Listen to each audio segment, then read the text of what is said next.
आपण एका यज्ञासाठी एकत्र भेटतो. हा नुसता ज्ञानयज्ञ नाहीये आणि नव्हता, ही एका कर्मयज्ञाची सुरुवात आहे. आमचा आग्रहच आहे की शिक्षण, विचार, चिंतन, देशकार्य ही खरं म्हणजे मजा आहे. ही काहीतरी कृत्रिम, अवघड, कातडीला भोग पाडून काहीतरी त्यागाच्या खोट्या कल्पना बाळगून, त्याग आहेच पण तो फार वेगळ्या प्रकारचा, वेगळ्या पातळीचा आहे. This is enjoyment, this is fun.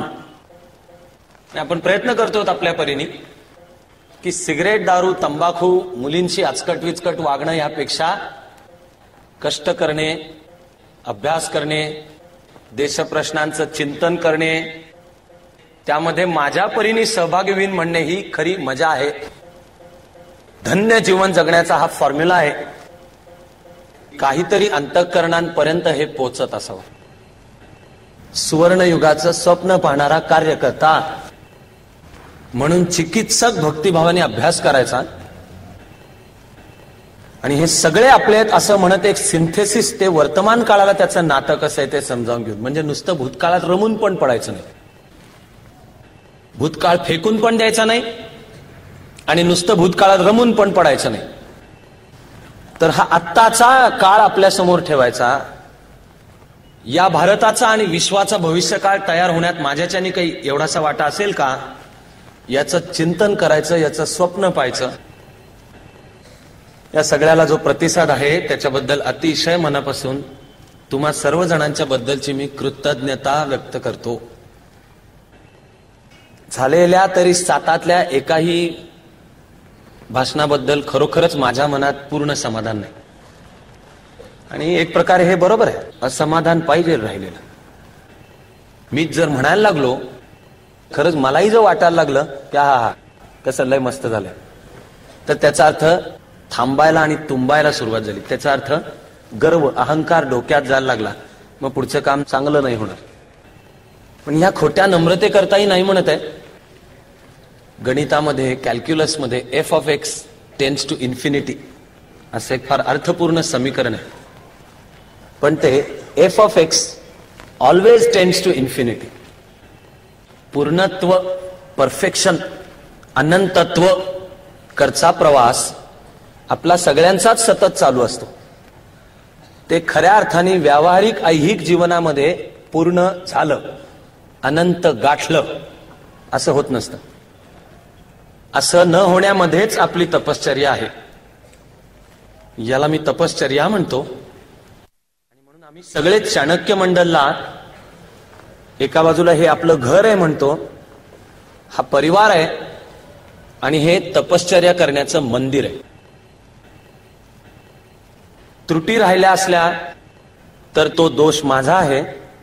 आपण त्याचा अर्थ एवढाच मानूयात की आपण सगळे मिळून बरोबर शिकतो आणि शिकत, अभ्यास करत अधिकाधिक पूर्णत्वाकडे जाणारी मांडणी सुद्धा तर आपल्याला करता येईलच. पण अर्थातच आपल्याला नुसती शाब्दिक मांडणीत आपल्याला समाधान नाही. हे नुसतं वैचारिक शाब्दिक वक्तृत्वाची चमकधमक असलेल्या व्याख्यानांकरता हे योजलेलं नाही. देशकार्याचा, राष्ट्रीयत्वापासून विश्वबंधुत्वापर्यंतच्या प्रवासाचा आलेख, त्या प्रवासाचं स्वप्न मांडण्याकरता आपण जमतो. थोडं थोडं इंग्लिश कळायला लागल्यानंतर जेव्हा मी वाचनाला सुरुवात केली तेव्हा माझ्या आता टॉप 10 मधली एक कादंबरी आयन रँडनी लिहिलेली फाउंटन हेड नावाची कादंबरी. न्यूयॉर्क मधला एक बंडखोर आर्किटेक्ट, त्याचं नाव हॉवर्ड रोर्क. तो बंडखोर आहे, विचारांनी मुक्त आहे. त्यामुळे बंडखोरीमुळे, मुक्त विचारामुळे तो इतर आर्किटेक्ट्स आणि कॉलेजमधल्या प्राध्यापकांना आवडत नाही. की हा फार प्रश्न विचारतो, आव्हान देतो, उलटे प्रश्न म्हणून उद्धट समजतात. कॉलेजचा जो प्राध्यापक आहे एल्सवर्थ टुही, हा न्यूयॉर्क शहरामध्ये पॉवरफुल आहे. त्यामुळे तो हॉवर्ड रोर्कला धड डिग्री मिळू देत नाही. मग रोर्क एका खोलीमध्ये राहणं चालू करतो, त्याला कामं मिळू देत नाही. मिळालेली त्याच्याकडची कामं जातील अशी व्यवस्था करतो. त्यामुळे खोलीचा मालक ऐन थंडीच्या दिवसात त्याच्या खोलीचा हीटर बंद करतो. ह्याच्या अंगावर फक्त जीन आणि टी शर्ट. तो मालकाला भाडं देऊ शकत नाही आणि त्याच्याकडे भीकही मागू शकत नाही. आणि या दैन्यावस्थेच्या पार्श्वभूमीवर न्यूयॉर्कमध्ये आर्किटेक्टची एक पार्टी बोलवली जाते. पार्टीचा हेतूच आहे की रोर्कला तिथे बोलवून अपमानित करायचं, गुडघे टेकायला लावायचे. त्यांनी एल्सवर्थ टुहीला म्हणलं पाहिजे की माफ करा पण मला 4 क्लायंट मिळू द्या, माझ्या पोटावर पाय नका देऊ. बाकीचे सगळे आलेले तिथे जे आर्किटेक्ट आहेत ते सुटाबुटामध्ये आहेत, असे पॉश. रोर्क तिथे पोहोचतो, तो जीन्स आणि टी शर्ट तिथे पोहोचतो, शांत उभा आहे. एल्सवर्थ टुही पार्टीच्या सर्व वेळभर वाट पाहतोय की रोर्क आपल्याकडे यावा, गिडगिडावा, माफी मागावी. बरं ते ना निदान चिडावा, संतापावा, शिव्या शाप द्याव्यात, दगड उचलावीत, काहीच नाही. हा शांत, हा कोपऱ्यात असा आपला उभा. पार्टीच्या काळात केव्हा तरी जिन्यामध्ये त्यांची भेट होते. अगदीच समोरासमोर आल्यावर शेकहँड करतात, हाय हॅलो. नाईलाजानी प्राध्यापक एल्सवर्थ टुही रोर्कला विचारतात, कम on Roark, why don't you tell me what you think about me. Roark खांदे उडून म्हणतो, but I don't think about you. पण मी तुमचा हा टीका, घुसमट, तोंडाची मुस्कट दाबी, but I don't think about you. Party पुढे चालू राहते. आता पार्टी संपत आली आहे. ज्या हेतूनी बोलवलं ते घडतच नाहीये, रोर्क आणि टुहीचा सामना. म्हणून स्वतः एल्सवर्थ टुही गच्चीच्या असं कोपऱ्यातून चालत चालत चालत रोर्कच्या दिशेने निघतो. कानाफुसी होत गच्चीवर असा तो निरोप पोचतो की ते चालले बरं का. त्यामुळे हातामध्ये बिअरचा ग्लास घेतलेला हा प्राध्यापक एल्सवर्थ टुही हे अशी पायाची घडी घालून उभ्या असलेल्या हॉवर्ड रोर्कपाशी पोचेपर्यंत गच्चीवर सायलेन्स, शांतता. टुहीचा हेतू आहे की रोर्कची बिनपाण्याने करायची. कारण प्राध्यापक टुहीला माहिती आहे की रोर्क असामान्य आर्किटेक्ट आहे आणि तो असामान्य आहे हे बाकीच्या आर्किटेक्ट्सना माहिती आहे. दे वर्शिप, ते रोर्कची लिटरली पूजा करतात. तर त्याला एकदा खचवायचा. म्हणून येऊन आर्किटेक्चर विषयी तो प्रश्न विचारणं चालू करतो की प्राचीन मातीची घरं ते आर्किटेक्चर, मग दगडांची घरं, मग त्याच्या जागी लाकूड वापरणं चालू झालं, मग संगमरवर, मग ग्रीक आर्किटेक्चर म्हणजे पार्थेनॉन, मग रोमन आर्किटेक्चर म्हणजे ते ग्लेडिएटर्सचे स्टेडियम वगैरे वगैरे रोम, मग बायझंटाईन म्हणजे कॉन्स्टँटिनोपलचं architecture, Greek Orthodox architecture, Roman Catholic architecture, Gothic architecture, ओळी आणि मॉडर्न आर्किटेक्चर. शांतपणे रोर्क त्याच्या सगळ्या प्रश्नांना खटाखट खटाखट उत्तरे देत जातो. म्हणून शेवटी प्राध्यापक टुही रोर्कला विचारतो, come on Roark, tell me which tradition you belong to. ह्या ज्या ट्रॅडिशन्स आहेत, आर्किटेक्चरच्या वेगवेगळ्या परंपरा आहेत, ग्रीक परंपरा, रोमन परंपरा, बायझंटाईन परंपरा, गॉथिक परंपरा. प्राध्यापक टुही ज्या वेळेला रोर्क या सगळ्याविषयी उत्तर उत्तम देतो त्यावेळेला रोर्कला विचारतो, come on Roark, tell me which tradition you belong to. Roark उत्तर देतो, I don't stand at the end of a tradition, probably at the beginning of one.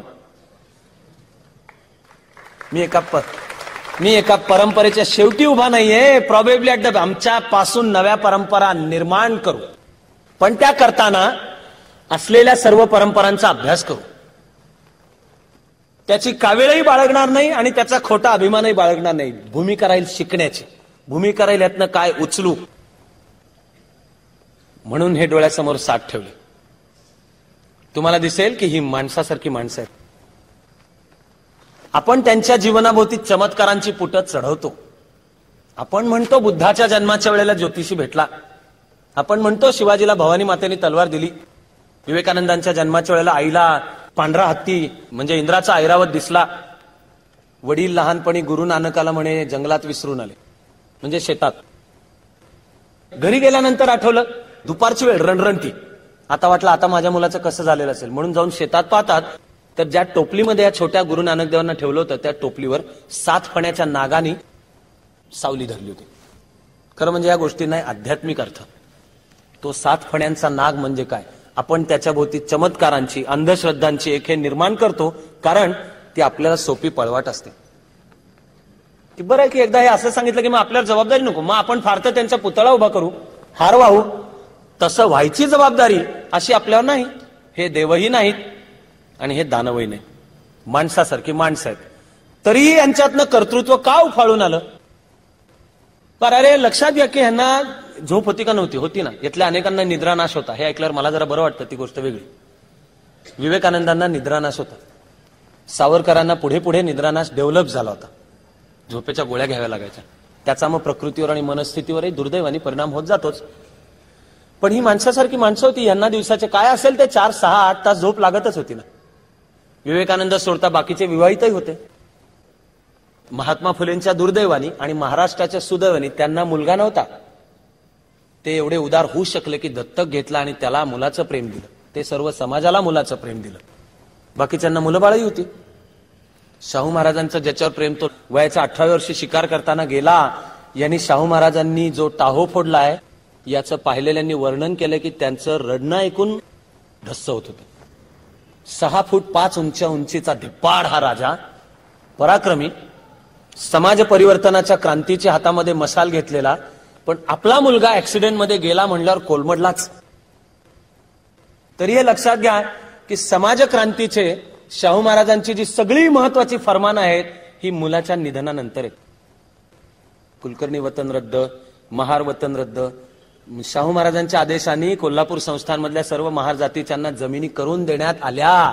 मित्र हो, पुढचं वाक्य बोलायला मला फार सुख नाही की आजही महाराष्ट्रामध्ये महार वतनाचा प्रश्न चालू आहे आणि गावागावामध्ये महार अथवा नवबौद्ध समाजाच्या सर्वांना त्यांच्या जमिनी करून दिल्याच असतील अशी खात्री महाराष्ट्र अजून देऊ शकत नाही आजही.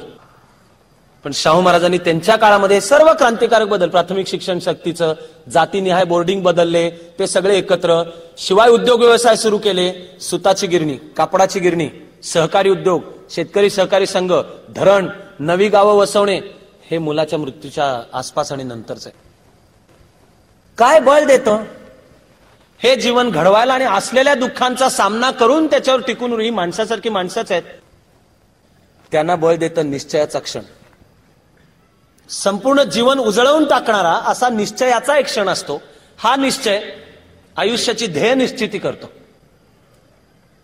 14 वर्षाच्या त्या पोराला नाही तर काय पडलं होतं की चाफेकर बंधू फासावर जात आहेत, ह्याचं काय बिघडलं, त्याच्या कातडीला काय भोकं पडली होती. त्यांनी प्रतिज्ञा घेतली. त्या प्रतिज्ञेने 69 वर्ष बळ दिलं. 16 वर्षाच्या शिवाजींनी आपल्या अशाच 15-16 सहकाऱ्यांना घेऊन प्रतिज्ञा घेतली. त्या प्रतिज्ञेने स्वतः शिवाजी महाराजांना पुढे 34 वर्ष आणि मराठ्यांच्या सगळ्या इतिहासाला, तुम्हाला मला, संपूर्ण भारताला आजही प्रेरणा दिली. पण 16व्या वर्षी पडणारी स्वप्न आपण आपलं आयुष्य त्या प्रकाशात मोजतो. चॉईस आपला आहे की 16व्या वर्षी मला हे फक्त मी, मला, माझा संसार, हे माझी पती अथवा पत्नी, त्यांना मला होणारी मुलं बाळ, माझं घर, माझा बंगला ही पडणार असली तर मग सावरकरांचं ही सगळी नावं सांगू तरी नको आहेत निदान. पण मला माझ्या वयाच्या 16व्या वर्षी हे स्वप्न पडलं. मला देशाचा कार्यकर्ता व्हायचा. मग एकीकडे अभ्यासही करायचा, कामही करायचं. नुसताच अभ्यास नाही करायचा, कारण य क्रियावान स पंडित आहात.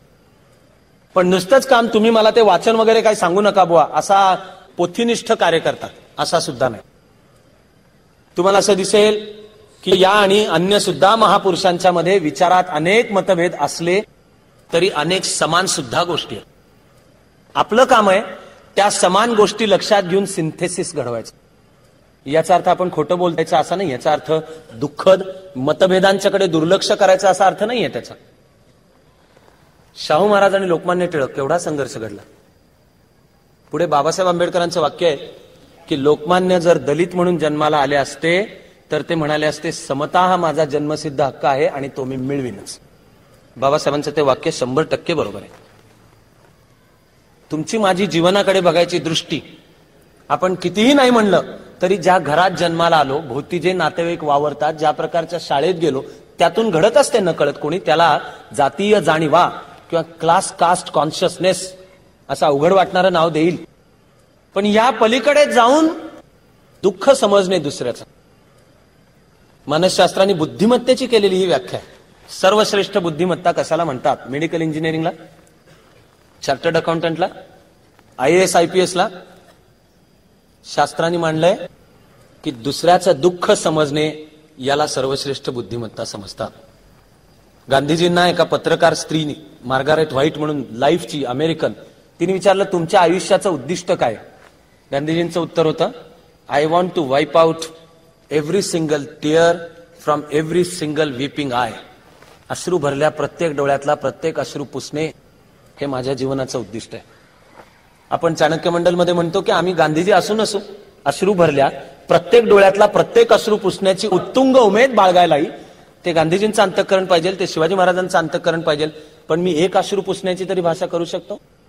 जरी एक अश्रू पुसायासा आला तर मग या सर्वांचं सिंथेसिस करून ते एकदा सिंथेसिस करायला निघालो तर तुम्हाला दिसेल की यांची आयुष्य सुद्धा गुंतलेली आहेत, एकमेकात लिंक्ड आहेत. तुमचा माझ्यावर हा जो महान उपकार करून गेला शिवाजी राजा, त्यांनी या पुढच्या सगळ्यांना प्रेरणा दिली. महात्मा फुले निघतात शिवाजीच्या समाधीचं पहिलं जीर्णोद्धार करण्याचं काम हाती घेणारे शिवाजीचा पवाडा.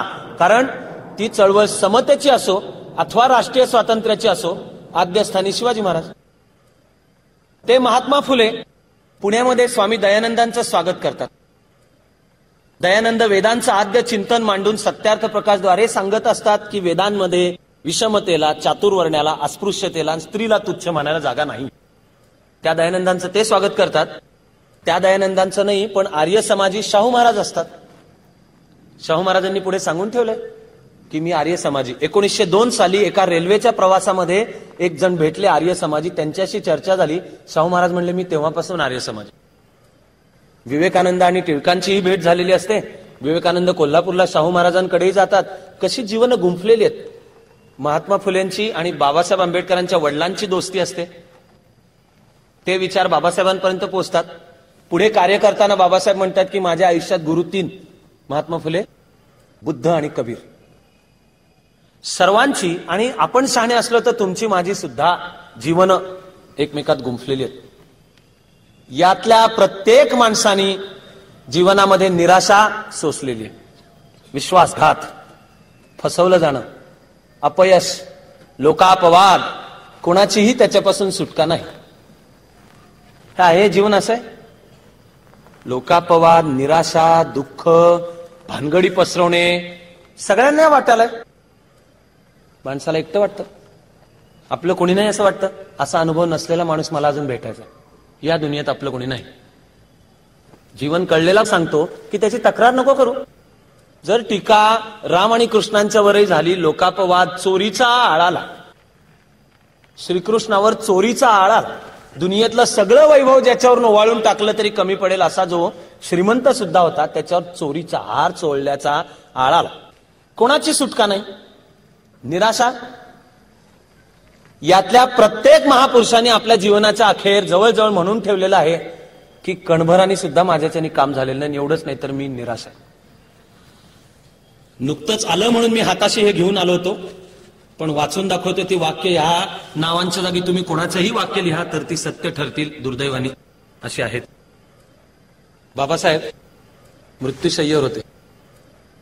तुमच्या माझ्या हा प्रश्न केवळ दलित चळवळीच्या दुःखाचा नाहीये, भारताच्या दुःखाचा आहे. त्यांनी काय सांगितलं ते ऐकून ठेवा. मला कशाचा त्रास होतो आहे आणि कशाने दुःख होत आहे हे तुम्हा लोकांना माहित नाही. माझी पहिली खंत ही की मी माझे जीवन कार्य पूर्ण करू शकलेलो नाही. माझे लोक इतर समाजांशी बरोबरीपूर्वक राजकीय सत्तेचे वाटेकरी होऊन सत्ताधारक वर्ग बनलेले पाहण्याची माझी इच्छा होती. मी आता जवळपास अपंग झालो असून आजारपणामुळे आडवा पडलोय. जे काही मी मिळवू शकतो त्याचा फायदा मूठभर सुशिक्षितांनी घेतला आहे, पण त्यांचे विश्वासघातकी वागणे आणि दलित शोषितांबद्दलची त्यांची अनास्था पाहिल्यावर ते फारच नालायक निघाले असेच म्हणावे लागते. ते माझ्या कल्पनाशक्तीच्या पलीकडे गेलेत. ते फक्त स्वतःसाठी किंवा त्यांच्या व्यक्तिगत फायद्यांसाठीच जगतात. त्यांच्यापैकी एकही जण सामाजिक कार्याला तयार नसतो. हे आत्मघाताच्या वाटेने निघाले आहेत. मला आता माझे लक्ष खेड्यातल्या हजारो लाखो निरक्षर लोकांकडे वळवायचे होते. ते अजूनही हाल अपेष्टा भोगत आहेत. त्यांची आर्थिक परिस्थिती मुळीच बदललेली नाही, पण आता आयुष्य फारच थोडं शिल्लक राहील. कोणीतरी पददलित वर्गातून माझ्या हयातीतच पुढे येईल आणि माझ्या पश्चात ही चळवळ पुढे चालवेल अशी माझी अपेक्षा होती. पण हे आव्हान पेलू शकेल असा कोणीच माझ्या डोळ्यापुढे येत नाही. माझ्या ज्या सहकाऱ्यांबद्दल ते ही चळवळ चालवतील असा माझा विश्वास आणि भरोसा होता, ते आज नेतृत्वासाठी आणि सत्तेसाठी एकमेकात भांडत आहेत. त्यांच्या शिरावर येऊ घातलेली जबाबदारी किती मोठी आहे हे त्यांच्या ध्यानीमनी असल्याचं दिसत नाही. हा देश आणि इथली लोक यांची मला आणखी काही काळ सेवा करण्याची संधी हवी होती. ज्या देशातील लोक एवढे जातीग्रस्त आणि पूर्वग्रह पीडित आहेत तिथं जन्माला येणं हे पातक आहे. विद्यमान चौकटीत या देशाच्या कारभारात आपला रस टिकवून ठेवणं अत्यंत अवघड होऊन बसलंय. कारण वगैरे वगैरे. मी वाचून दाखवलं. त्याच्यात बाबासाहेब आंबेडकरांच्या जागी नाव सावरकर घाला, नाव गांधीजी घाला, नाव ह्यातलं कोणीही घाला. महात्मा फुलेंना त्यांनी हाती घेतलेल्या चळवळीचं रूपांतर ब्राह्मणेतर संघर्षात व्हावं असं अपेक्षित असणार आहे काय? नसणार आहे. पण झालं. आजच्या महाराष्ट्रामध्येही आणि भारतात त्यामुळे हे जातींवरच्या आधारित लढे चालतात. आम्ही त्यांच्या विचारांचा पराभव केला. आपल्याला एक समान मुद्दा तरी सापडेल की यांचे विचार किती वेगळे असोत आणि विरोधही असोत. पुन्हा शाहू महाराज आणि लोकमान्य यशवंतराव चव्हाणांनी या वादाचा परामर्श एका अतिशय सुरेख, अत्यंत प्रगल्भ आणि समतोल वाक्यात घेतलाय आणि संपूर्ण विषय एक वाक्यात पूर्ण केलाय. साहेबांचं वाक्य आहे, शाहू महाराज आणि लोकमान्यांची कुंडली जुळली नाही हे महाराष्ट्राचं दुर्दैवच. आणि विषय संपला. दोघंही महान, पण कुंडली जुळली नाही. मला प्रश्न पडत राहतो की लोकमान्य देशाच्या स्वातंत्र्याकरता लढत होते, त्याला समाजाला प्रेरणा मिळावी म्हणून शिवाजीला आदर्श समोर ठेवत होते, पण त्याच्या वारसाला म्हणत होते वेदोक्ताचा हक्क नाही. आणि दुसऱ्या बाजूला या शिवाजीचा जो आत्ताचा वारस तो लोकमान्यांच्या स्वातंत्र्य लढ्याला विरोध करण्याचं पुण्यकर्म करत होता. तो आतून ब्रिटिश सरकारला मदत करत होता. कारण काही असोत, पण कोल्हापूर संस्थानमध्ये शिवजयंती साजरी करायला बंदी घालणारं परिपत्रक काढण्यात आलं होतं. आणि केवढं दुःखद आहे, वेदोक्ताचं सगळं प्रकरण 1901-2 मध्ये घडलं. मला वाटत राहतं की लोकमान्यांचे एवढा प्रकांड पंडित त्यांनी जर 2 ओळींनी लिहून ठेवलं असतं की भांडणाचं कारण नाही, तुम्ही क्षत्रिय म्हणजे मराठेच काय घेऊन बसलायत, आता ज्ञानाचे दरवाजे सगळ्यांना खुले करणं आवश्यक आहे, महाराष्ट्राने ऐकलं असतं, भारताने ऐकलं असतं. तुमच्या माझ्या समोरचा प्रश्न आहे. मग मला वाटत राहतं की आपण नसू ना, लोकमान्य नसू, आपल्यात नसेल ना शाहू महाराजांचं कर्तृत्व, पण आपण आपल्या परीने अर्ध पाऊल तर टाकू शकतो की आता सामाजिक एकात्मता, आता राष्ट्रीयत्व. का ते जुने ज्या ठसठसच्या जखमा आहेत त्या खाजून खाजून पुन्हा पुन्हा त्या जखमा काढायच्या आणि भळभळ तर रक्त घेऊन त्याच्या रंगाबद्दल भांडत सुटायचं. म्हणून समान धागे लक्षात घेणारं आपल्याला दिसेल की विरोध कितीही असो, या सगळ्यांची चारित्र्य निष्कलंक आहेत. यांचा वाईटातला वाईट शत्रू सुद्धा यातल्या एकाच्याही चारित्र्याबद्दल बोट ठेवणार नाही. आणि हेच तुम्ही काय घेऊन बसलायत, विचारांनी कितीही वेगळे. एम एन रॉय, कम्युनिस्ट विचारांचे कॉम्रेड श्रीपाद अमृत डांगे, यांच्यापासून तुम्ही कोणाचीही नावं घ्या, ही सगळ्यांची चारित्र्य निष्कलंक. यांचा वाईटातला वाईट शत्रू सुद्धा त्यांचं कर्तृत्व, त्यांचं या देशाला असलेलं समर्पण याबद्दल चुकून सुद्धा एवढीशी शंका घेणार नाही. विचार वेगळे असतील, विरोधी असतील, पण शंका घेणार नाही. मला वाटत राहतं की या देशाने एकावेळी किती प्रचंड टॅलेंट पाहिलं. ही सगळी माणसं एकावेळी जिवंत होती. यातले शिवाजी महाराज सोडता उरलेल्या सर्वांची जीवन ओव्हरलॅपिंग आहेत अशी. आणि 20व्या शतकात तर हे या 7 सुद्धा 5 आणि त्याच्यात आणखीन अनेकांची नावं द्या, हे जिवंत होते. 20व्या शतकातही आगरकर जिवंत हवे होते.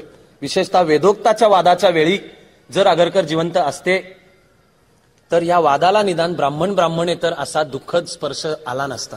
कारण आगरकरांनी ठामपणाने आणि आग्रहाने मांडलं असतं की वेदोक्ताचा अधिकार तुम्ही मराठेच काय घेऊन बसलात, समाजातल्या सगळ्यांना आहेत. महाराष्ट्राचं दुर्दैव आहे, देशाचं दुर्दैव आहे की आगरकर प्रकृतीमुळे आधी गेले. पण 20व्या शतकाच्या पहिल्या पूर्वार्धामध्ये एका वेळी किती अजब आणि असामान्य कर्तृत्वाची माणसं एका वेळी जिवंत होती. हे लक्षात घ्या की ही सगळी उच्च शिक्षित होती. कोणी बॅरिस्टर आहे, कोणी बॅरिस्टर अर्ध्यावर, कोणी ते सुभाष बाबू अथवा योगी अरविंद असू द्या, त्यांनी IAS म्हणजे त्यावेळेचा ICS अर्ध्यावर सोडून दिलं, पण हे उच्च शिक्षित होते. यांनी जर आपल्या खासगी जीवनांची दुकानं मांडायचं ठरवलं असतं, ते काय सुखाने जगू शकले नसते काय? आज मी जेव्हा सुशिक्षित मध्यम वर्गाकडे पाहतो आणि त्याचं आत्मकेंद्रित असणं, त्याच्या अमेरिकेकडे लागलेले डोळे, त्याचं या लोकशाहीच्या अंतर्गत साधं मतदानाचा हक्क बजावण्याचं सुद्धा कर्तव्य नाही, पण ऐहिक सुखोपभोगांची लागलेली इच्छा, त्यावेळेला हा कॉन्ट्रास्ट मला ठसठसती जखम निर्माण करतो.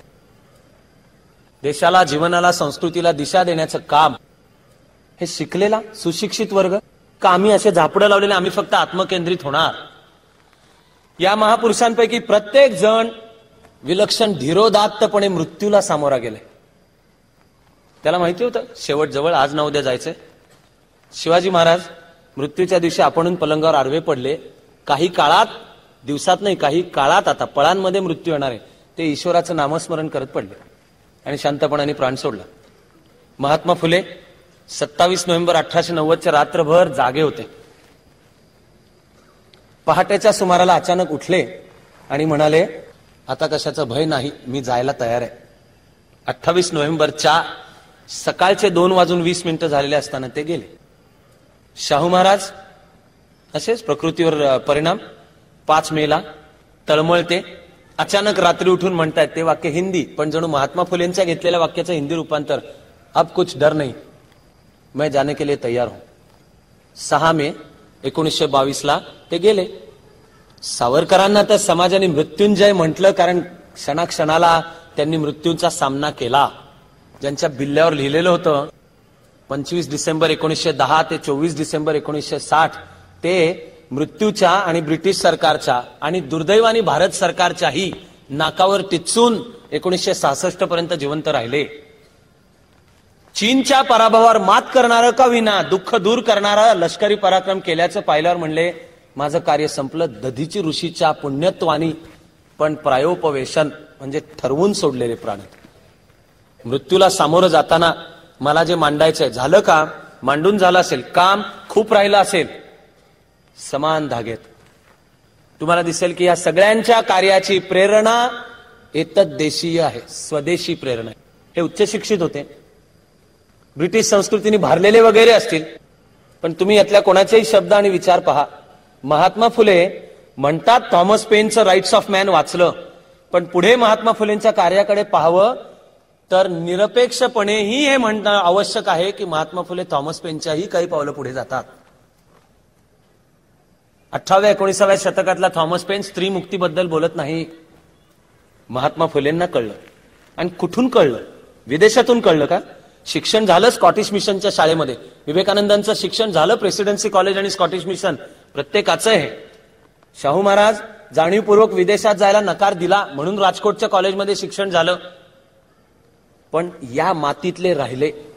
या मातीशी त्यांनी नातं तुटू दिलं नाही आणि नवी माती घडवायला स्वदेशी प्रेरणा आहे, त्यांची एतद्देशीय प्रेरणा आहे. तुम्हाला दिसेल की यातल्या प्रत्येकाने धर्मचिकित्सा केली. त्यांनी हा विषय खाटकन एका वाक्यात बाजूला सारला नाही. धर्म ही अफूची गोळी आहे, धर्म हे बकवास आहे, ढोंग आहे, भस्मीभूतस्य देहस्य पुनरागमनम कुतः, याचा त्यांनी विषय संपवला नाही. या देशात खरं म्हणजे जगात सुद्धा राहणाऱ्या माणसांच्या प्रेरणेचा एक मूळ स्रोत धर्मकल्पनेत आहे, लक्षात घेऊन त्यांनी त्याची चिकित्सा केली. खरं म्हणजे तुम्हाला असं दिसेल की ज्या समाज परिवर्तनाच्या चळवळीत काम करणाऱ्यांनी धर्मचिकित्सा करायला नकार दिला आहे ते ह्या देशात यशस्वी झालेले नाहीत. ते ह्या देशापासून, संस्कृतीपासून, मातीपासून दुरावले. भले त्यांनी टीका केली. स्वामीजींनी शिकागोमध्ये धर्मविजय करून इथं आल्यानंतर काय भारत हिंदू विचार याला काय फार फुलांनी पूजा केली अशी समजूत आहे काय तुमची? भारतात आलेले स्वामीजी, जे कोलंबो ते अल्मोरा नावाची त्यांची व्याख्यानांची मालिका खूप प्रसिद्ध आहे, आणि त्यांचा एक ब्रिटिश शिष्य गुडविन हा शॉर्टहँड उत्तम लिहायचा म्हणून स्वामीजींची भाषणं शब्दशः उपलब्ध आहेत, ती काळजीपूर्वक वाचा. तिथे हा योद्धा संन्यासी अक्षरशः हातामध्ये दातेरी काट्याचा चाबूक घेऊन उभा आहे आणि तो फार फार मारतोय आपल्या पाठीवर की तुम्ही अस्पृश्यता काय पाळताय, तुम्ही चातुर्वर्ण्य काय पाळताय, तुम्ही ही स्त्रीला दिलेली विषमता ही काय पाळताय, तुम्ही शिक्षणाची दारं समाजाच्या सगळ्या घटकांना उघडी का नाही करून दिलेली.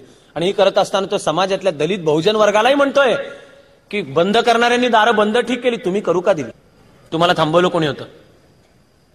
आणि हे करताना रामकृष्ण मिशन स्थापन करतोय. एतद्देशीय प्रेरणा आहे, धर्मचिकित्सा केली आहे. मोठे मोठे तर मुद्दे तर सोडाच, यातल्या प्रत्येकानी दारूबंदीचा आग्रह धरलाय. किती वाटायला साधा मुद्दा वाटतो. प्रत्येकानी दारूबंदीचा आग्रह धरलाय. महात्मा फुले पुणे महापालिकेचे सदस्य असताना महापालिकेमध्ये करसंकलन वाढावं म्हणून दारूच्या गुत्त्यांना परवानगी द्या अशी जी पुण्य पुरातन चर्चा चालू आहे, तेव्हा ते विरोध करतात त्याला, की तुम्ही उत्पन्न वाढवण्याच्या नावाखाली समाजाची दिशा कुठे घेऊन चाललात. शाहू महाराजांचे वडील आयुष्य सुद्धा खरं म्हणाल तर किती दुःखाने भरलेले असतात. तुम्हाला वाटेल ऐकायला की एका संस्थांचा राजा दत्तक म्हणून गेला आणि 28 वर्षाच्या कारकिर्दीमध्ये राजा म्हणून वावरला. शाहू महाराजांचं आयुष्य पहा, यातल्या कोणाचंही इतक्या दुःखांनी भरलेलं आहे, इतक्या कटकटींनी, इतकी कारस्थानं, इतकं काही वेळा ते वाचताना आपल्याला त्रास होणं चालू होतं, तरी त्यावर मात करत काम करत राहिले. शाहू महाराजांची आई त्यांच्या लहानपणीच गेली होती आणि वडील आता कुठे दत्तक गेले आणि वडील गेले, तिशीत गेले. त्यांच्या वडिलांच्या तिशीमध्ये शाहू महाराजांचे वडील गेले. कशाने गेले? दारूच्या अतिसेवनाने गेले. त्याचा धडा शाहू महाराजांनी घेतला की दारू वाईट, नाही पाहिजे दारू. यातल्या प्रत्येकाने दारूबंदीचा आग्रह धरला. आता चारित्र्य याचा अर्थ हा केवळ सिगरेट, दारू, तंबाखू नसतो, हे तर खरंच आहे. हे शक्य कोटीतली व्यवहारातली गोष्ट आहे की वैयक्तिक पातळीला एखादा सिगरेट, दारू, तंबाखू पितो पण चारित्र्यवान आहे असं बिलकुल समजायचं कारण नाही की निर्व्यसनी आहे म्हणजे चारित्र्यवान आहे. औरंगजेब निर्व्यसनी होता, हिटलर निर्व्यसनी होता, हे दोघेही शाकाहारी होते. मानवतेचं अकल्याण जेवढं त्यांनी केलं असेल तेवढे क्रूर नरराक्षस शोधणं अवघड जाईल. आदर्श हा जरूर राहील की वैयक्तिक पातळीच्या चारित्र्याच्या संकल्पना सुद्धा उत्तम आणि सार्वजनिक पातळीच्या सुद्धा. प्रोफेशनलिझम, हिशोब ठेवणे, वेळ पाळणे, दिलेला शब्द पाळणे, हाती घेतलेल्या कामाचं उत्तरदायित्व पत्करणे, विशेषतः यश मिळालं तर ते सर्वांचं, पण अपयश झालं तर माझं, निवडलेल्या क्षेत्रात सतत अभ्यास करत राहणे, व्यासंग वाढवणे, आपल्या ज्ञानाने भर घालणे, हे सगळं मिळून नाव आहे प्रोफेशनलिझम. या सगळ्यांच्या जीवनांमध्ये तुम्हाला चारित्र्य म्हणजे हे चारित्र्य दिसेल. आणि खरं म्हणजे सर्वात महत्वाचं म्हणजे सावरकरांसहित सर्वांच्या जीवनाचा आणि विचाराचा पाया अध्यात्म हा आहे. मी सावरकरांसहित असं जाणीवपूर्वक मुद्दाम यासाठी म्हणालो की सावरकरांच्या अतिशय आक्रमक बुद्धिवादी मांडणीमुळे काही वेळा वाटतं, अथवा आमच्याच काही मित्रांनी मांडलंय की ते सावरकरांना धर्म, अध्यात्म वगैरे सगळं बकवास वाटत असे. सावरकरांनी त्यातल्या अंधश्रद्धा, अशास्त्रीय गोष्टींवर कडाडून टीका केली, खरं म्हणजे बोचरी टीका केली, समाजाला चापकाने अक्षरशः फोडून काढलं. पण सावरकरांनी स्वतंत्र भारतासाठी जो झेंडा ठरवला त्या भगव्या झेंड्यावर कुंडलिनी शक्ती होती, कृपाण आणि कुंडलिनी शक्ती. सर्वजणांच्या कामाचा बेस अध्यात्म आहे आणि सर्वजणांनी मांडलेला जो राष्ट्र विचार आहे हा विश्वबंधुत्वाशी सुसंगत आहे. तो का आहे? कारण तो त्यांच्या आतून आला. आपण भारताच्या एकात्मतेला, राष्ट्रीयत्वाला एक घासून गुळगुळीत झालेली संज्ञा वापरतो. ती घासून गुळगुळीत झालेली संज्ञा म्हणजे अनेकातील एकता, विविधतेतील एकता, युनिव्हर्सिटी इन डायव्हर्सिटी अशी शब्दरचना आपण वापरतो. अनेकत्वात एकत्व पाहणे ही मुळी भारतीय वेदांती आणि गौतम बुद्धांनी शिकवलेली जीवनदृष्टी आहे. आता अत्याधुनिक शास्त्र, विज्ञान, केमिस्ट्री, बायोलॉजी सुद्धा हे अनेकत्वातलं एकत्व सांगते. याचा अर्थ भारताचं राष्ट्रीयत्व अनेकत्वातील एकत्वावर आधारित आहे. विश्व बंधुत्वाची आणि विश्वाच्या एकात्मतेची भावना सुद्धा तीच आहे. त्यामुळे त्यात सलगता आहे. त्यामुळे त्यात ते विरुद्ध आम्ही हे भांडण नाही. मला वाटत राहतं की भारतीय बुद्धीला एक अतिशय छान नाव काय द्यावं. भगवान श्रीकृष्णाला भगवद्गीतेला समर्पित. या सगळ्यांच्या जीवनाला प्रेरणा देणारी गोष्ट आहे भगवद्गीता. काही जात धर्म पंथांचा त्याच्यामध्ये वादाचा प्रश्न नाहीये. गीतेच्या 18व्या अध्यायामध्ये वेगवेगळ्या प्रकारातलं सत्व, रज, तम याचं वर्णन करताना सात्विक ज्ञान कशाला म्हणायचं याचा श्लोक आहे. सर्वभूतेषु येनैकम भावम अव्ययमीक्षते अविभक्तम विभक्तेषु तज्ज्ञानम विद्धि सात्विकम. सर्वभूतेषु येनैकम भावम अव्यय, न जाणारा, व्यय खळ नसलेला म्हणजे टिकणारा, शाश्वत असा जो आशय सर्व भूतांमध्ये आहे. अविभक्तम विभक्तेषु, तो जे विभक्त वाटतं त्यातलं अविभक्त आहे ते जाणून घेणारं जे ज्ञान आहे त्याला म्हणतात सात्विक ज्ञान. अध्यात्म, भारताचं राष्ट्रीयत्व, शास्त्राचं अध्यात्माशी असलेली सुसंगती हे असं सात्विक ज्ञान आहे. खरं म्हणाल तर एका टप्प्यापर्यंत तर मी म्हणायचो की विज्ञान जिथे संपतं तिथे अध्यात्म चालू होतं. मी म्हणायचो की विज्ञान आणि अध्यात्म परस्पर पूरक आहे. आता थोडंसं अभ्यासातनं कळायला लागल्यावर मला वाटतं की ही वाक्य चुकीची आहेत. विज्ञान आणि अध्यात्म एकच आहेत, नुसती परस्पर पूरक नाही आहेत, एकच आहेत. ती नुसती एका नाण्याच्या दोन बाजू आहेत असंही नव्हे. अध्यात्म आपल्या आतमध्ये पाहणं आपल्याला शिकवतो आणि ज्या मुक्कामावर पोहोचतं तिथे विज्ञान आपल्या बाहेर ते सूक्ष्म जगत अथवा स्थूल जगत पण ते त्याच मुक्कामावर नेऊन पोहोचवतं. पाश्चात्य परंपरा शास्त्र तंत्रज्ञान याला काही कमी लेखण्याचं कारण नाही. इहवाद याला तुच्छतेने कमी लेखण्याचं कारण नाही. उलट गेल्या 450 वर्षातल्या त्याच पाश्चात्य शास्त्र तंत्रज्ञानाच्या परंपरेने आज आपल्याला इथपर्यंत आणून ठेवलं की बुद्धिनिष्ठ पद्धतीने सुद्धा म्हणता येतं की संपूर्ण विश्वात जे चैतन्य आहे तेच आपल्यामध्ये आहे. ते चैतन्य जाग करणे म्हणजे जीवन जगणे. इतिहासाचा असा वस्तुनिष्ठ नीट अभ्यास करत चिकित्सक भक्तिभावाने, उद्धटपणा नाही, हा चिकित्सक भक्तिभाव. वाटायला वाटेल की शब्द परस्पर विरुद्ध आहेत. चिकित्सा असेल तर भक्ती कशी असेल, भक्ती असेल तर चिकित्सा कशी असेल, करता येतो. आम्ही सुदैवाने लहानपणी तो उलट एक शब्द शिकलो. तो शब्द आहे आस्तिक्य बुद्धी. जेव्हा जे काम करायचं किंवा जेव्हा जो विचार शिकायचा तो पूर्वग्रह बाजूला ठेवून शिकायचा. आम्ही समाजवादी अभ्यास शिबिरांना होतो, साम्यवादी अभ्यास शिबिरांना होतो, पण तो अभ्यास करताना समाजवाद आणि साम्यवादाला धरून ठोकाच आधीच, तर मग त्याला अभ्यास नाहीत म्हणत. त्याला आपले असलेले चष्मे आणि ते शोधायला फक्त कुठे कसे मारा एवढंच शोधायला. विद्यार्थी कार्यकर्ता म्हणून वावरताना या प्रकारच्या सर्व चळवळींमध्ये होतो. डावे, समाजवादी, साम्यवादी माझे अनेक मित्र होते. चर्चा चालू झाली तर मी त्यांना विचारायचो की अध्यात्म अथवा हिंदुत्वाचा विचार यावर तुम्हाला टीका करायची जरूर करा, मी तरी तुमचा सन्मान करतो, पण तुम्ही मला हे सांगा की शांकर भाष्य वाचलंय का, गीता रहस्य वाचलंय का, सावरकरांचा मूळ हिंदुत्व हा ग्रंथ वाचलाय का. त्यांची उत्तर असायची नाही. मग मी सांगायचं मग तोवर वाद नका करू, आधी वाचा, कारण मी दास कॅपिटल वाचून बोलतोय, मी कम्युनिस्ट डे सर्व वाङ्मय ते वाचून बोलतोय, ते प्रुधो आणि तुमचा लसेफेअर आणि सासिमॉन वगैरे सगळे वाचून मग मला जे समतोल वाटतं ते मी बोलतोय. अनभ्यस्त कलुषित आस्तिक्य बुद्धी याचा अर्थ जेव्हा जो अभ्यास करायचा तेव्हा ते होऊन तो अभ्यास करायचा, मग चिकित्सा. आता या मोठ्या मोठ्या माणसांचे आपण म्हणणार चिकित्सक भक्तिभावानी, म्हणजे भक्ती आहे तरी चिकित्सा, म्हणजे आपण काय यांच्यापेक्षा फार मोठे लागून गेलो का कोणी? याचं उत्तर नाही आहे. पण याचं सोपं उत्तर आहे कालानुक्रमे आपण त्यांच्या नंतर आहोत. अनंत चतुर्दशीच्या मिरवणुकीमध्ये खचून असलेल्या गर्दीमध्ये बापानी पोराला खांद्यावर घ्यावं, डोक्यावर घ्यावं तसं आहे. तो बाप पोराला विचारतो की पोरा दगडूशेठ आणि मंडईचा आला का रे गणपती? मग पोरग सांगतं की नाही बाबा, अजून तो बेलबाग चौकातच असेल. हे सांगणारं पोरग काय बापापेक्षा मोठं झालं काय? हे सगळे आपले बाप आहेत, पण काळाने आपल्याला त्यांच्या खांद्यावर ठेवले. त्यांनी स्वतः सुद्धा आपल्याला त्यांच्या खांद्यावर, म्हणजे की तुम्हाला अधिक विस्तृत क्षितिज दिसू द्यात, जे करायला आम्ही निघालो त्याच्या पलीकडे तुम्हाला जाऊ द्यात.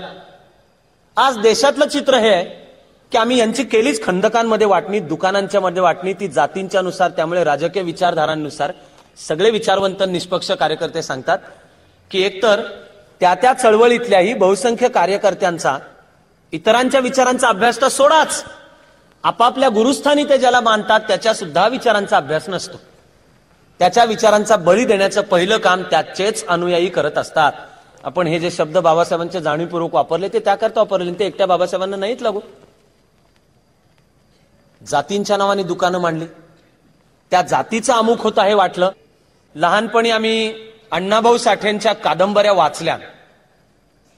त्यावेळेला एक उत्तम कथाकथन करणारा जो आमचा सहकारी होता, त्यांनी ते साधू फकीरा वारणेचा वाघ कथा सांगितल्या. त्या ऐकताना आम्हाला अण्णाभाऊ साठे आपले वाटले. आता जातीय जाणीवा ज्या बळकट व्हायचा प्रयत्न, त्यात कोणीतरी शिकवते की नाही अण्णाभाऊ साठे म्हणजे मातंग, त्यांचा पुतळा म्हणजे अमुक. नाही रे बाबा, हे सगळे सगळ्यांचे आहेत. त्यांनी मांडलेले विचार, त्यांच्या साहित्याची असामान्य क्वालिटी. अण्णाभाऊ साठेंचं साहित्य असामान्य, ते मातंग आहेत म्हणून नाहीये, किंवा फक्त मातंग समाजाच्यांनी अण्णाभाऊ साठेंचं साहित्य वाचावं असं कुठे आहे? ते आजही, आणि ते सर्वांचं आहे. हा जो आपला सर्वांचा एकत्रित वारसा आहे तो आपल्याला समजावून घ्यायचा आहे. खंदकांच्या मधली ही वाटणी काढून टाकायची. पुन्हा एक दुःखद मजा ही आहे की ज्याला त्याला दुसऱ्याच्या पोथीची चिकित्सा चालते, माझ्या पोथीला हात लावायचा नाही. आपल्याला हेही बदलायचं. या सगळ्यांच्या पोथ्या आपल्या पोथ्या.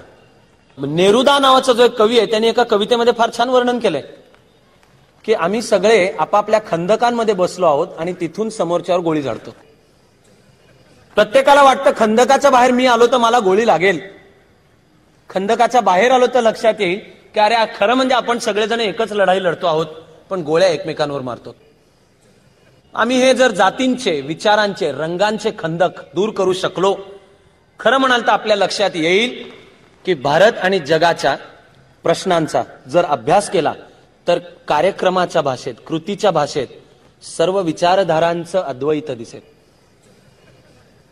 मी याला माझं म्हणून नाव दिलंय, अद्वैताची विचारधारा आणि विचारधारांचं अद्वैत.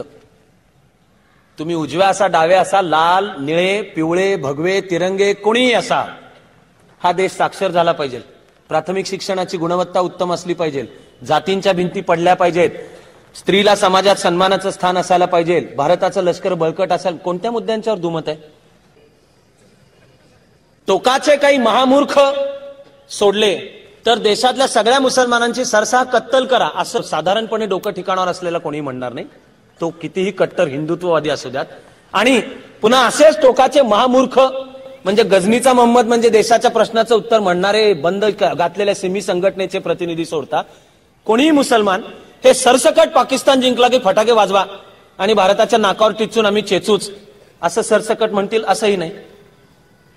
राजकीय स्वातंत्र्य हवं की समता, सर्व चिंतन केलं जर ही कावीळ दूर करून, तर या देशासमोर आज जे प्रश्न आहेत त्यांची उत्तरं शोधायला गेलं तर कार्यक्रमांच्या भाषेत विचारधारांचं अद्वैत आहे. आणि आपण मानतो आहोत की आपली विचारधारा अद्वैताची आहे. पण या महाराष्ट्राच्या दुर्दैवाने आपल्याला ज्या प्रकारचे लढे आजही पाहावे लागतात ते महाराष्ट्राचं कर्तृत्व संकुचित करतात. गेल्या 100 वर्षांमध्ये या महाराष्ट्राने जातीवर आधारित प्रत्येक लढा पाहिला. महाराष्ट्राने ब्राह्मणेतर संघर्ष पाहिला. महाराष्ट्राने मराठा विरुद्ध बिगर मराठा हा नुसता संघर्ष पाहिला नव्हे तर त्यावेळची राजकीय सोय लक्षात घेऊन तो आजही पेटवला जातो मुद्दाम. राजकारणात सुद्धा, एकाच पक्षाच्या अंतर्गत सुद्धा. पण सोयीच आहे ना आता मराठा समाजाची दुही निर्माण करायला, म्हणजे जाणीवपूर्वक मुद्दाम मराठा बिगर मराठा वाद निर्माण करा हे केलं जातं. दलितेतर हे केलं जातं. जातीय लाईन्सवरचा महाराष्ट्राने न पाहिलेला एकच वाद तो म्हणजे वैश्येतर. आणि त्याचं दुःखद कारण म्हणजे मराठी समाज व्यवस्थेत वैश्य नावाचा प्रकारच नाही. ट्रेड अँड कॉमर्स, व्यापार उद्योग हा नावाचा प्रकारच नाही. त्यामुळे वैश्य तर नाही. बरं, हे ह्या जातीपातींची भांडणं झाली म्हणून ती तथाकथित जातीचं नामाभिधान आहे तिथे तरी ऐक्य आहे का? प्रत्येक जातीमध्ये फूट आहे. मराठा समाजामध्ये 96 कुळी विरुद्ध 92 कुळी विरुद्ध कुणबी मराठा, ते आम्ही अस्सल, खानदान की इज्जत.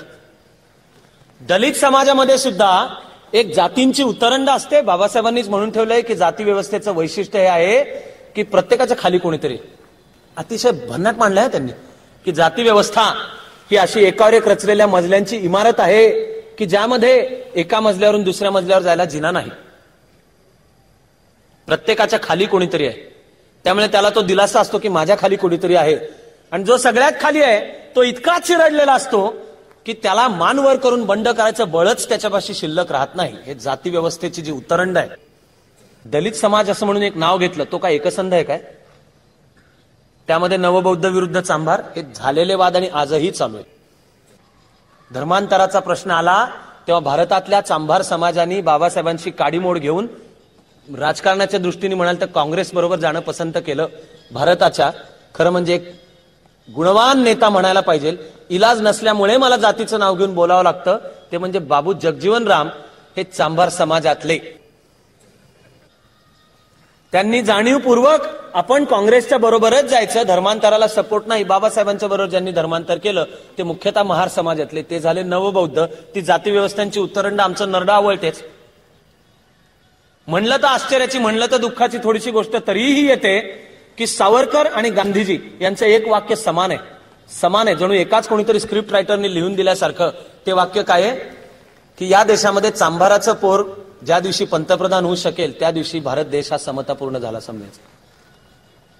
त्यांना वाटलं तर आपण बोललं पाहिजे ते एक चांभाराचं पोर. साबरमती आश्रमातून गांधीजी बाहेर पडले त्यावेळेला ही प्रतिज्ञा घेऊन गांधीजी बाहेर पडले सविनय कायदेभंगाच्या चळवळीच्या वेळी 1929-30 की आता देशाला स्वातंत्र्य मिळाल्याशिवाय आणि या देशाच्या मनाची तयारी की हे माझे सगळे जे हरिजन बंधू आहेत यातलाही कोणी देशाचा उद्या प्रमुख होईल अशी जोपर्यंत होत नाही तोवर मी येणार नाही. गांधीजी उरलेलं आयुष्य साबरमतीत कधीही गेले नाहीत. सेवाग्राम त्याकरता स्थापन झालं, दिल्लीमध्ये जात असत त्याकरता, पण गांधीजी गेले नाहीत. ब्राह्मण समाजामध्ये देशस्थ, कोकणस्थ, कराडे, प्रत्येक जातीमध्ये पुन्हा पोटजाती. मग तुम्ही ते पुन्हा माध्यम दिन शुक्ल पक्षीय यजुर्वेदीय आहात का तुम्ही कायस्थ, त्याच्यातले 50 प्रकार. म्हणजे हे फाटाफूट ही कुठपर्यंत ठेवायचं? या प्रत्येक फाटाफुटीला एक प्रादेशिक सुद्धा अर्थ आहे. पुणे विरुद्ध मुंबई, पुणे विरुद्ध सातारा, पुणे विरुद्ध कोल्हापूर. बरं, पुणे विरुद्ध सातारा आणि पुणे विरुद्ध कोल्हापूर असं असतं म्हणून सातारा कोल्हापूर तरी ऐक्य असतं काय? नाही ना. शाहू छत्रपती आणि महाराणी ताराबाईंना आठवून सातारा विरुद्ध कोल्हापूरही असतं. पश्चिम महाराष्ट्र विरुद्ध विदर्भ आणि मराठवाडा. ते म्हणणार की या लेखा पश्चिम महाराष्ट्राच्या चोऱ्यांच्यामुळे आमचा विकास नाही झाला. बरं, म्हणून विदर्भ आणि मराठवाड्याची मैत्री काय? तिथे विदर्भ आणि मराठवाड्याची आपसात खुन्नस असतेच. म्हणजे आम्हाला आमच्यातला आपसात फुटत फुटत फुटत की तू कुठपर्यंत थांबायचं? आजही महाराष्ट्राचे प्रश्न जर दिल्लीमध्ये तड लावायचे असेल तर महाराष्ट्रातले सगळे नेते पक्षीय भूमिका विसरून एकत्र येत नाहीत. ही वस्तुस्थिती आहे, दुःखद वस्तू. असं कर्नाटकचं होत नाही, आंध्रचं होत नाही, तमिळनाडूचं होत नाही, जवळजवळ भारतातल्या दुसऱ्या कुठल्याही प्रांताचं होत नाही. सीमा प्रश्नासारखा प्रश्न घ्या. कर्नाटकचे दिल्लीत म्हणाल तर खासदार संख्येने 28, महाराष्ट्राचे सुद्धा 48, गोवा नाही धरला त्याच्यात तरी. सीमा भागातले सगळी वर्षानुवर्ष निवडून आलेले खासदार हे मराठी भाषिक महाराष्ट्रवादी आहेत. पण सीमा प्रश्न लोंबकळत राहतो. याला जबाबदार केवळ कर्नाटक नाहीये, याला महाराष्ट्राचं सुद्धा कुठे एकात्मता असते. ती जी सावरकरांनी देशाकरता सांगितली ती महाराष्ट्रालाही असते. संकुचितता जातींवरनं, पक्षांवरनं शिवाजी महाराजांना समोर ठेवायचं म्हणजे या महाराष्ट्राची एकात्मता. एका इतका छान प्रसंगामध्ये आलेलं मला वाटलं. शाहू महाराज आणि लोकमान्यांची मुठभेड, भांडणं, विरुद्ध मतं, पण भेटीगाठी होत होत्या आणि परस्परांच्या बद्दलचं प्रेम आणि आदर होता. ते हे लेखी पुराव्यांनी आहे सुदैवाने. शाहू महाराज एकदा पुण्यात आले, हे वर्ष 1916-17, पुण्यात आले, केसरीवाड्यात गेले, भेट झाली आणि वरच्या मजल्यावर चर्चा चालू होती. चर्चा संपल्यानंतर शाहू महाराज खाली उतरले आणि त्यांची जी बग्गी होती त्याच्यात बसून निघाले. शाहू महाराज निघाल्यावर लोकमान्यांच्या लक्षात आलं की शाहू महाराज त्यांचं पागोटं विसरलेत वर. कसे काय विसरले आश्चर्यच बरं का, पण विसरलेत वर. पटकन लोकमान्यांनी ते उचललं आणि पळत पळत पळत जिना उतरून खाली गेले. बग्गीमध्ये शाहू महाराज बसत होते, तोवर म्हणाले की तुमचं पागोटं विसरलं. शाहू महाराज म्हणाले की द्या इकडे. लोकमान्य म्हणाले मी घालतो. शाहू महाराज म्हणाले तुम्ही माझ्यावर टीका करता, कशाला तुम्ही घालताय? लोकमान्य म्हणाले यापुढे टीका करणार नाही, आता घालू का? शाहू महाराज म्हणाले मग मान्य, आता पागोटं घाल. खरं म्हणजे महाराष्ट्राला शहाणं व्हायचं असलं तर त्या दिवशी मानायला पाहिजे की मतभेद, दुरावा, दुस्वास, परस्परांबद्दलचं विष हे लोकमान्यांनी शाहू महाराजांना पागोटं घालणे. ज्याला विष पेरायचंय तो म्हणणार हा लेको, तुम्ही परत म्हणणार की हे पागोटं घालणारा टिळक. ते विष ज्याला करायचं त्याला करू द्यात. माझं म्हणणं आपण तर दूर करू शकतो. आम्हाला आमच्या कामातून जर ही सामाजिक एकात्मता घडवता आली आणि मी ज्याला नाव दिलंय की देशातल्या सर्व ध्येयवादांची ही ट्रॅजेडी. तो ध्येयवाद उजवा असू द्यात, डावा असू द्यात, तो लाल असू द्यात, भगवा असू द्यात, निळा असू द्यात, तिरंगा असू द्यात, भ्रष्टाचाराने आणि सत्तेच्या संकुचित संघर्षाने या देशाच्या ध्येयवादांची ट्रॅजेडी केली. आपल्याला ती बदलता आली पाहिजे. एकच प्रसंग सांगून शेवटाकडे येतो. 1936चं फैजपूर काँग्रेस खानदेशात फैजपूरला झालं, गांधीजींच्या सूचनेवरून झालं. त्या फैजपूर काँग्रेसची सिल्वर ज्युबिली 25 वर्ष पूर्ण झाल्यानंतर करायची ठरली 1961. त्यावेळेला पुण्यामध्ये माणूस नावाचं साप्ताहिक सुरू झालं, त्याच वर्षी सुरू झालं. त्याचा हा एक असामान्य संपादक श्री ग माजगावकर, आम्ही त्यांना श्रीभाऊ म्हणायचो. आणि मी लिहायला सुरुवात केल्यावर प्रथम तिथे लिहिलं वगैरे. त्यांनी त्या पहिल्या अंकांमध्ये 2 पत्रकं शेजारी शेजारी छापली. एक होतं 1936 साली फैजपूर काँग्रेसचं अधिवेशन फैजपूरला भरायला काही लोकांनी केलेला विरोध, खानदेशमधल्याच तिथल्या स्थानिक, की काँग्रेस हे देशद्रोही आहेत, आम्ही राणीचे सच्चे प्रजाजन आहोत. त्यांनी अधिवेशन भरायला विरोध केला. त्यांनी गांधीजींच्या बद्दल असभ्य शब्द वापरले. त्यांनी या अधिवेशनाला पाण्याचे टँकर्स मिळू दिले नाहीत. त्यांनी काढलेलं पत्रक आणि श्रीभाऊंनी त्याच्या शेजारी दुसरं पत्रक छापलं. 1961च्या सिल्वर ज्युबिलीच्या स्वागत समितीचे सदस्य, खालची नावं समान होती. या देशाची ऍक्च्युअली ट्रॅजेडी आहे. श्रीभाऊंना हे पत्रक छापण्याबद्दल त्यावेळेला मार खायची वेळ आली होती. 36 मध्ये ज्यांनी स्वातंत्र्य लढ्याचा विरोध केला, जे गांधीजींना दुरुत्तरं केली, जे ब्रिटिशांना सामील होते, ते प्रत्यक्ष नंतर सत्ताधीश बनले. आपल्याला वाटलं की देशाच्या पातळीला नेहरू सत्तेवर आहेत, गावागावांच्या मधली सत्ता काल परवापर्यंत ब्रिटिश सत्तेशी हातमिळवणी करणाऱ्यांकडेच होती. ब्रिटिश काळामध्ये स्वातंत्र्य चळवळीच्या बातम्या जो एक माणूस ब्रिटिशांना पुरवत असे, तो पुढे भारतातल्या एका विख्यात विद्यापीठाचा कुलगुरू होता. हा पोलिसचा इन्फॉर्मर आहे. हे जो पोलीस कॉन्स्टेबल काम करत होता, तोच पोलीस कॉन्स्टेबल पुढे याला हा व्हाईस चान्सलर झाला म्हणून सॅल्यूट करत होता. हे आमच्या स्वातंत्र्याचं प्रतीक आहे, सिंबल आहे. स्वातंत्र्य सैनिकांची झालेली परवड. मी त्याला म्हणले, त्या कुणाचा भोग कुणाला? खरंच तुरुंगात गेले, खरंच छातीवर वाळ झेलले, खरंच फासावर लटकले, अंदमानला गेले, ते आणि त्यांच्या पिढ्यांचं काय झालं? आणि सत्तेचा भोग ज्यांनी घेतला त्यांनी या देशाला कुठे नेऊन ठेवलं? आम्ही एकदा श्रीभाऊंच्याच ऑफिसमध्ये बसलो होतो. नाशिक जिल्ह्यातले एक अत्यंत जाणकार नेता, ते काँग्रेसचे आहेत, अतिशय जाणकार असल्यामुळेच ते राजकारणात पुढे गेले नसावेत पदांच्या भाषेत, असे विनायकराव पाटील, वनीकरणामध्ये ज्यांनी फार छान प्रयोगही तिथे केलेले. त्यांची ये जा श्रीभाऊंकडे असायचे. श्रीभाऊ म्हणजे सावरकरांचे हिंदुत्व, आधी संघाचे स्वयंसेवक आणि सावरकरांचा हिंदुत्व विचार कळलेले, पण ज्यांच्यापाशी भिंती नव्हत्या. सर्वांचं स्वागत होतं. विजय तेंडुलकरांपासून अनिल बर्वेपासून श्रीभाऊंनी आणि माणूसमध्ये सर्व विचारांच्या उत्तमोत्तम लेखकांना त्यांनी वाव दिला, मांडलं. श्रीभाऊंच्या विचाराची ही थोरवी होती. तर विनायकराव पाटील आले. त्यावेळेला होता जनसंघ आणि चर्चा निघाली की देशात एक दिवस जनसंघ सत्तेवर आला तर काय. तो काळ असा होता की अशी चर्चा काढणे म्हणजे मेंटल हॉस्पिटलमध्ये जायची गॅरंटी. पण निघाली. ते निघाल्या विनायकराव पाटील खो खो हसत बसले आणि श्रीभाऊंना म्हणले, अहो श्रीभाऊ, तुम्ही काहीतरी काय बोलताय? आत्ता गांधीजींचा फोटो लावून सत्ता मिळत असेल तर गांधीजींचा फोटो, उद्या तो डॉक्टरांचा आणि गोळवलकर गुरुजींचा लावल्यामुळे सत्ता मिळेल तर आम्ही त्यांचा फोटो लावू, पण खाली खुर्चीत आम्हीच. आमच्या देशाच्या स्वातंत्र्य लढ्याची आणि 55 वर्षाच्या वाटचालीची सुद्धा खरं म्हणजे कहाणी आहे. सर्व प्रकारच्या ध्येयवादांचा पराभव. त्यावर आम्हाला मात करायची असेल तर एका बाजूला माझ्या वैयक्तिक जीवनामध्ये मी काही एक मूल्य व्यवस्था पाळणार आहे का, असं एका बाजूचं उत्तर. आणि दुसऱ्या बाजूला आमच्या सामूहिक जीवनामध्ये काही एक कार्यक्रम परिवर्तनाचा, बदलाचा, तो आर्थिक बदलाचा, तो सामाजिक बदलाचा, तो शैक्षणिक बदल, सांस्कृतिक बदल, न्याय व्यवस्थेतले, निवडणूक पद्धतीतले, असं काही मांडणार आहोत का आम्ही? माझं म्हणणे, बाकी सगळं फार एकाहून एक मोठं आहे, ते एक वेळ सरांनंतर बोलू. योग, LPG, सायन्स अँड टेक्नॉलॉजी. आपण किमान, मी माझ्या जगण्यामध्ये मी विषमता पाळणार नाही. माझ्या जगणं, वागणं, बोलणं याच्यामध्ये चातुर्वर्ण्य, अस्पृश्यता, हे पाळणार नाही, असं वागीन. मी माझ्या लग्नात हुंडा देणार नाही किंवा घेणार नाही. मी स्वतः भ्रष्टाचार करणार नाही. पुढे माझं म्हणणे, माझ्या परीने भ्रष्टाचार न व्हायला प्रयत्न करणे, हे मान्य करायची माझी तयारी. पण निदान मी करणार नाही इथपर्यंत. अधिकारी झालो तर मी पाकिटं घेणार नाही. तू सगळं थांबवू शकशील का? अधिकारी त्याच्या जागेवर थांबून जे काम करू शकतो ते आहे, आणि ते थोडं नाही. पण वैयक्तिक पातळीची तरी एक मूल्य व्यवस्था.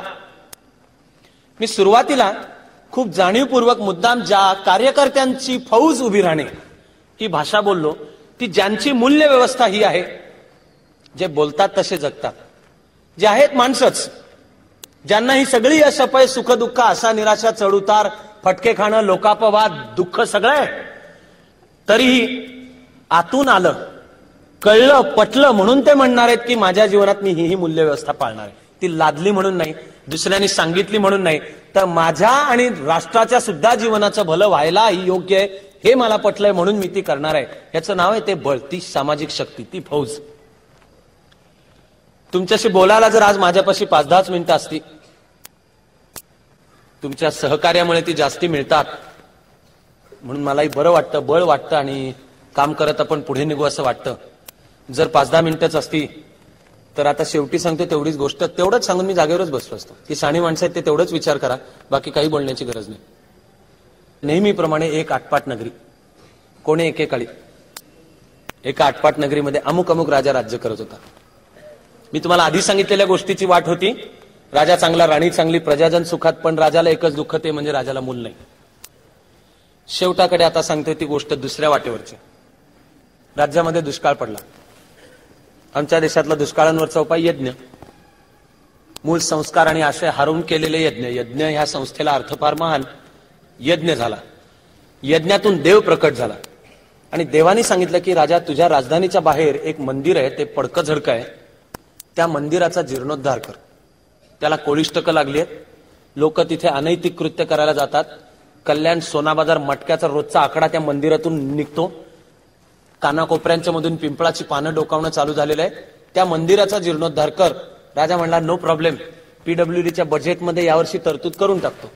ऑक्टोबर नोव्हेंबर महिना असला आणि नवीन आर्थिक वर्ष चालू असलं तरी त्याला म्हणतात सप्लिमेंटरी बजेटमध्ये बदल करतो.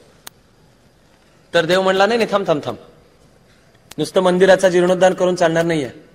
त्या मंदिराचा जो गाभारा आहे तो संपूर्ण दुधाने भरला गेला पाहिजे. तरी राजा पटकन म्हणला, तरी नो प्रॉब्लेम. कुठल्याही तालुका दुग्ध सहकारी संघाला सांगतो की एरवी तुम्ही जो टँकर चेअरमनच्या मुलीच्या लग्नात नेऊन टाकता आणि रेकॉर्डमध्ये दाखवता नासलं, तो जरा चेंज म्हणून आणून शंकराच्या मंदिरामध्ये टाका. देव त्या राजापेक्षा चालू. देव म्हणला, थांब जरा, असं नाही चालणार. तुझ्या राजधानीतल्या प्रत्येक नागरिकांनी आपल्या घरातलं पेलाभर दूध आणून शंकराच्या गाभाऱ्यात ओतलं पाहिजे. ज्या वेळेला तो गाभारा पूर्ण भरला जाईल त्यावेळेला पाऊस पडेल आणि राज्यातला दुष्काळ दूर होईल. आता राजाला लक्षात आलं की आता काय पर्याय नाही, आता करणं आवश्यक आहे. त्यामुळे राजांनी बहुधा नोटिफिकेशन काढली असतील. Under powers granted to me by article 324, हे इलेक्शन कमिशनचं आर्टिकल आहे. दुग्धदानाचा दिवस, निगोशिएबल इन्स्ट्रुमेंट ऍक्ट खाली लोकल हॉलिडे, अमुक अमुक महाशिवरात्रीच्या दिवशी दुग्धदान आहे. सकाळी 7 वाजता दुग्धदानास प्रारंभ होईल, 5 वाजेपर्यंत आहे. 5 वाजता जे रांगेत उभे असतील त्यांना उलटीकडून हातात कुपन मिळतील, तेवढेच फक्त दुग्धदान करू शकतील. आणि मग दर 2 तासाला बुलेटिन की सकाळी दुग्धदानाचा वेग थोडा कमी होता, दुपारी येताना वाढला. पण आमच्या देशाला दुपारी झोपायची सवय असते, त्यामुळे पुन्हा कमी झाला आणि वेळ संपता संपता पुन्हा एकदा गर्दीच्या रांगा होत्या. आणि दरवेळेला आपण तेच फोटो पाहतो, तीच म्हातारी, तीच व्हीलचेअर आणि तोच कार्यकर्ता. पण आपण दर निवडणुकीमध्ये तो फोटो पाहतो की 100 वर्षाची, ती दरवेळेला 100 वर्षाची कशी काय असते कोणाच ठाऊक. असं राज्यामध्ये अनाऊन्स झालं सर्वत्र. महाशिवरात्रीचा दिवस उजाडला. लोकांच्या आदल्या रात्रीपासून रांगाच्या रांगा. सकाळी 7 वाजता मंदिराचा दरवाजा उघडला. जीर्णोद्धार तर झालेला होता, शंकराची पिंडी होती. पहिला माणूस जो भक्तिभावाने हातामध्ये स्टीलच्या पेल्यात दूध घेऊन उभा होता तो आत पाऊल टाकलं आणि शंकराच्या पिंडीवर ओतलं. हा माणूस होता 140 IQ, म्हणजे बुद्धिमान, गिफ्टेड. त्याने विचार केला होता की नाहीतरी मागचा 2रा 3रा 5वा 50वा दूध ओतणारच, मी पाणी ओतलं तर काय दूध. म्हणून तो रांगेत पहिला येऊन उभा राहिला होता. डोळे मिटलेले, शंकराचा सर्वश्रेष्ठ भक्त कोण असेल तर तो म्हणजे मीच, अशी शंका शंकराला सुद्धा यावी इतका भक्तिभावाने निथळत असलेला चेहरा. त्यांनी पाणी ओतलं. आमचा देश बुद्धिमान आहे, आमचा संपूर्ण देश जगात बुद्धिमान आहे. एक भारतीय, एक अमेरिकन, एक ब्रिटिश असेल तर अमेरिकन आणि ब्रिटिशांनाही मान्य असतं की भारतीय माणूस त्यांना भारी ठरेल. पण त्याच्या जागी 2 अमेरिकन, 2 ब्रिटिश, 2 जर्मन आले की इक्वल होतं आणि 3 आले की ते आपल्याला भारी होतं. कारण आम्ही टीमवर्क नाही करू शकत. आमच्याकडे एक असता तोवर तो एकांड्या शिलेदारीने तो काम करतो. 2 आले तर कसं बसं जुळून घेतात, पण 3 आले तर तो अमुक गट S आणि अमुक गट P, Q, R असे होतातच फटाफट. त्यामुळे आम्ही शक्तींची वजाबाकी करतो, आम्ही शक्ती कापतो. पण British, American, German, Japanese, Israeli माणसं जेव्हा एकत्र येतात तेव्हा टीमवर्क. स्वामीजी आपल्याला हे सांगतात की मत्सर हा या देशाचा सर्वात मोठा दोष, आणि तो दूर करून आम्ही ज्या दिवशी टीमवर्क शिकू त्या दिवशी देशाचं कार्य होईल. हा सगळेच बुद्धिमान, हा माणूस बुद्धिमान. त्याचं एकच चुकलेलं होतं, ते म्हणजे बाकीचे बुद्धिमान नाहीत असं त्यांनी अंडर एस्टिमेट केलं. त्यामुळे 2रा, 3रा, 5वा, 50वा, 500 सगळ्यांनी पाणी चोतलं. गावामध्ये एक मध्यमवयीन आई होती, तिची 2 कच्ची बच्ची पोरं. असं समजा की तिचे यजमान कारगिलच्या युद्धात मारले गेले होते. ती बिचारी 4 घरी मोलमजुरी करून आपल्या पोरांना वाढवत होती. त्यामुळे तिला कसला आला लोकल हॉलिडे. ती 4 घरी जाऊन भांडी घासली नाहीत तर तिचं हातावरचं पोट, तिची चूल घरची पेटणार नाही. तिच्या घरी एकच गाय होती आणि ती गाय सुद्धा कमी दूध द्यायची कारण तिचा चारा कोणतरी घेऊन गेलो होता. हिने ते जे काही होतं तेवढं त्या गाईला दिलं, दूध काढलं, होतं ते आपल्या मुलाबाळांना दिलं. या आईपाशी अर्धा पेला दूध उरलं. ते घेऊन ती वेळ संपली त्यावेळेला मंदिरापाशी पोचली. तिने पाहिलं असणार आहे बाकीच्यांनी पाणी ओतलंय, पण उलट तिने मनोमन देव, लोक आणि शंकर राजा यांची माफी मागून की माझ्यापाशी हे एवढंच अर्धा पेला दूध आहे म्हणून तिने पोचलं. कथा असं सांगते की आकाशवाणी झाली आणि म्हणाले, राजा तुझ्या राज्यातल्या या एका आईमुळे मी राज्यातला दुष्काळ दूर करतोय. आपण लोकमान्य टिळक, गांधीजी, बाबासाहेब आंबेडकर, महात्मा फुले नसू, पण आपण आपल्या परीने जळण्याचं काम करू शकतो. आपल्यापाशी पेलाभर दूध नसेल किंवा टँकरभर दूध नसेल, पण आपण श्रद्धापूर्वक या मातृभूमीच्या चरणी हे अर्धा पेला दूध अर्पण करण्याचं तर काम करू शकतो. मी माझ्या परीने ते करतो आहे. सर्वजणांनी आपापल्या परीने ते करत एकमेकांना शुभेच्छा आणि आशीर्वाद देत आपण या मातृभूमीची शान वाढवण्याची साधना आता सुरू करू अशी विनंती करतो आणि थांबतो. नव्या वैभवाचीच स्वप्ने सजावी, नव्या वैभवाचीच स्वप्ने सजावी. मनी हास्य लेऊन मुक्ती जगावी, मनी हास्य लेऊन मुक्ती जगावी. हवी फक्त उन्मुक्त निर्माण शक्ती, हवी फक्त उन्मुक्त निर्माण शक्ती. नवी ध्येय आसक्त प्रल्हाद भक्ती, नवी ध्येय आसक्त प्रल्हाद भक्ती.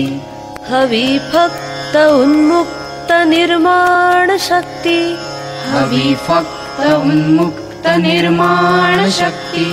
नवी ध्येय आसक्त प्रल्हाद भक्ती, नवी ध्येय आसक्त प्रल्हाद भक्ती. अहंता गळावी अभंगास म्हणता, अहंता गळावी अभंगास म्हणता. तपस्येत तल्लीन आतून होता, तपस्येत तल्लीन आतून होता. प्रतिभे समस्तीत आकार यावे, प्रतिभे समस्तीत आकार यावे. पुरी उत्तमाचेच ओंकार गावे, पुरी उत्तमाचेच ओंकार गावे. हवी फक्त उन्मुक्त निर्माण शक्ती, हवी फक्त उन्मुक्त निर्माण शक्ती. नवी ध्येय आसक्त प्रल्हाद भक्ती, नवी ध्येय आसक्त प्रल्हाद भक्ती. जरी एक अश्रू पुसायास आला, जरी एक अश्रू पुसायास आला. तरी जन्म काहीच कामास आला, तरी जन्म काहीच कामास आला. जरी अश्रू विस्फोट होऊन सजला, जरी अश्रू विस्फोट होऊन सजला. तरी मुक्त ज्वालामुखी जन्म झाला, तरी मुक्त ज्वालामुखी जन्म झाला. हवी फक्त उन्मुक्त निर्माण शक्ती, हवी फक्त उन्मुक्त निर्माण शक्ती. नवी ध्येय आसक्त प्रल्हाद भक्ती, नवी ध्येय आसक्त प्रल्हाद भक्ती. नवी ध्येय आसक्त प्रल्हाद भक्ती, नवी ध्येय आसक्त प्रल्हाद भक्ती. नवी ध्येय आसक्त प्रल्हाद भक्ती, नवी ध्येय आसक्त प्रल्हाद भक्ती.